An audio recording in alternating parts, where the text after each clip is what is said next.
Good morning. I'm Paul Melrose, assisting pastor of pastoral care here at First United Methodist Church of Madison. My dress indicates what I've just been doing. I just came back from my morning walk. Something we've all been doing a lot of lately, I think. I do this, and my wife and I together do this almost every day. But walking, it's so natural. It gets us from here to there.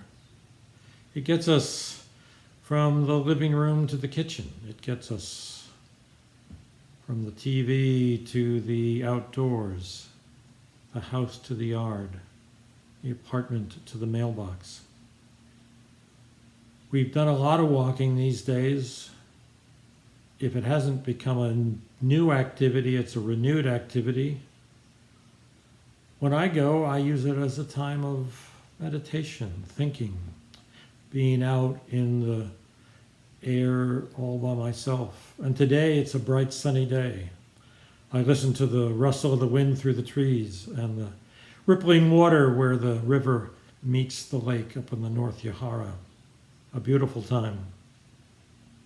But for some of us, it's a necessity. It might be our only outing. It might be a way to escape, so we might walk further. In the loneliness and isolation that some of us experience, or in the chaos and disorganization for others, whether we walk through a home or a living space that has not seen a visitor for months, or whether we trip over toys and walk through rooms totally organized or reorganized, so that it is at one and the same time a schoolroom, a playroom, an office, perhaps even an exercise room. We walk in and around and through. I think about the walks I take, and one of the thoughts that came to me this morning was what a privilege it is to walk where I can walk. I live in a part of town that the Madison police and others describe as safe, very low crime rate. My route takes me through the Cherokee Marsh. Most people are respectful of physical distancing, and we walk around a golf course, very nice houses. It's because so many work elsewhere and supply many services that I'm able to live and walk where I do. But walks have also been caused, we know, by the pandemic. Certainly as exercise, but maybe as a way of mental, emotional, spiritual survival. Get out where it's safe, do something.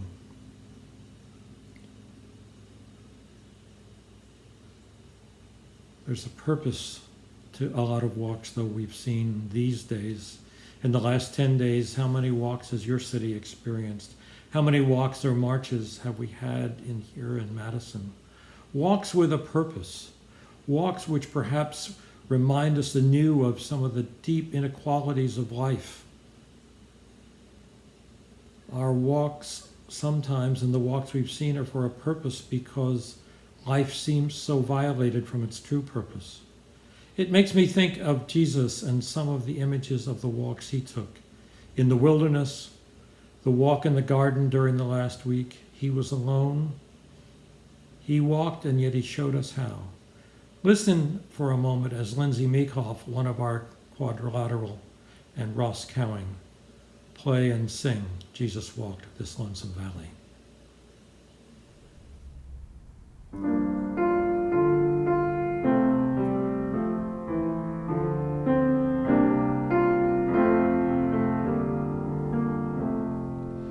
Jesus walked this lonesome valley. He had to walk it by himself.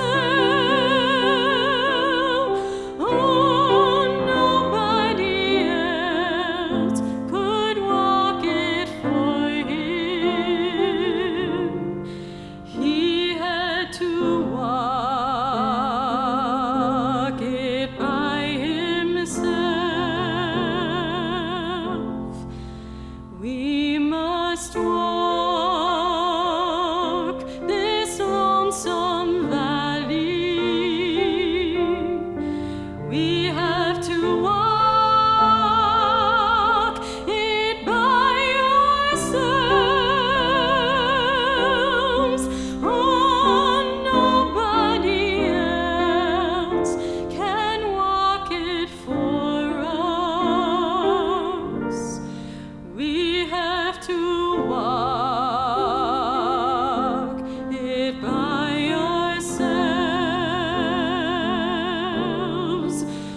Jesus did walk by himself, and in a way we must learn to walk by ourselves. God has given each one of us our own individual lives, and there are those moments, such as I had this morning, maybe you have, where we need to think about it, pray about it. There's a sense in which our life is on our own, but we can do the walks we walk, sometimes alone, because Jesus has been there. He has taken those kinds of walks. It also, this walk this morning took me back to my childhood, to an anthem that Miss Margaret Jones' choir sang one Sunday at the Huntington United Methodist Church on Huntington, Long Island, New York, where I grew up. Its melody is something that comes from one of the great American symphonies. The words we were taught were "Walk with me." And I still remembered it. Let me read it for you. It goes like this. Walk with me, walk with me. I can't walk alone. By my side, be my guide through the great unknown. Give me light through the night, and I'll find my way. With your hand in my hand, I'll not go astray. Walk with me, stay with me. I need have no fear. Walk with me, for I need you near.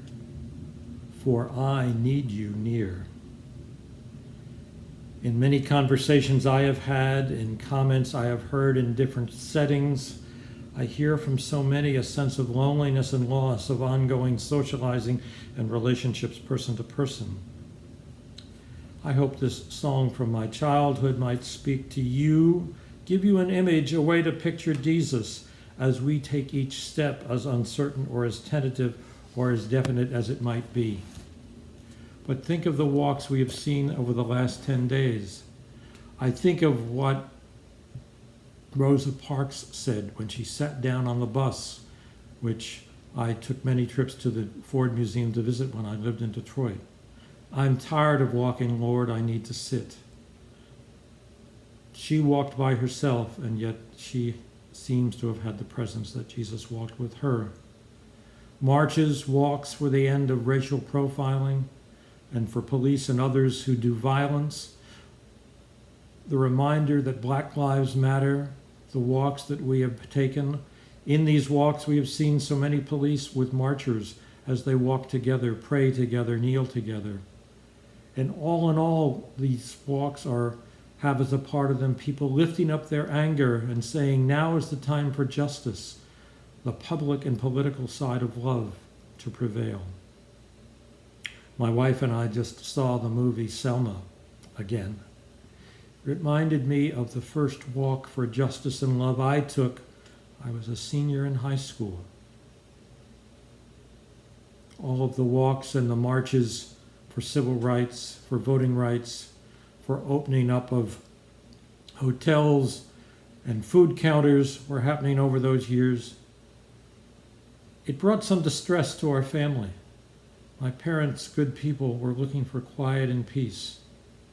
And then, as you saw in the movie Selma, that Unitarian minister from Boston, James Reed, was killed, even as he tried to walk for justice and the end of racial unrest in the South, and for the march to be able to be had to Selma.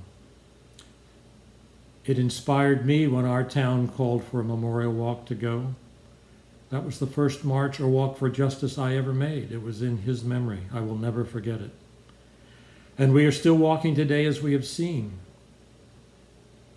The walks seem to be continuing. We are walking, though not alone, as many new people have come out, white and black and people of other colors.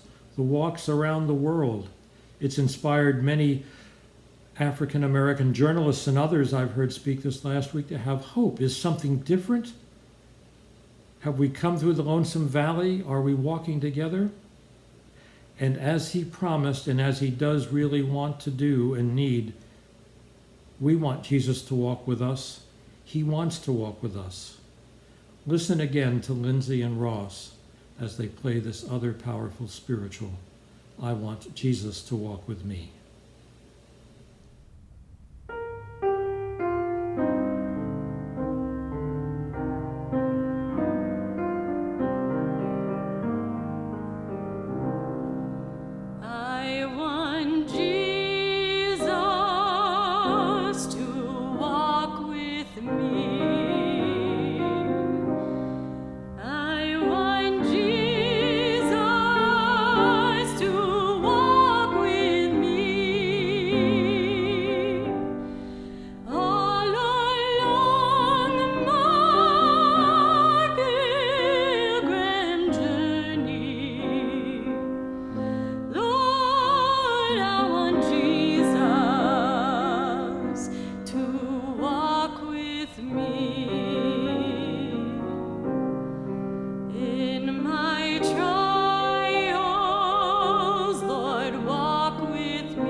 And so we are troubled by the turmoil in our lives that the pandemic and all the changes it has caused. We are deeply troubled at the continued revealing of the deep, deep injustice in our country. And that is why we want and need Jesus to walk with us. When our heads are bowed in sorrow, we need Jesus to be there to pray with us, to lament with us, and help us lift our heads high, for he is the hope for us, our faith in Jesus and the life that he brings, God's love for us. We walk for love and for peace. The peace of God for which we all pray toward Jesus accompanies us as we continue to walk together. Thanks be to God. Amen.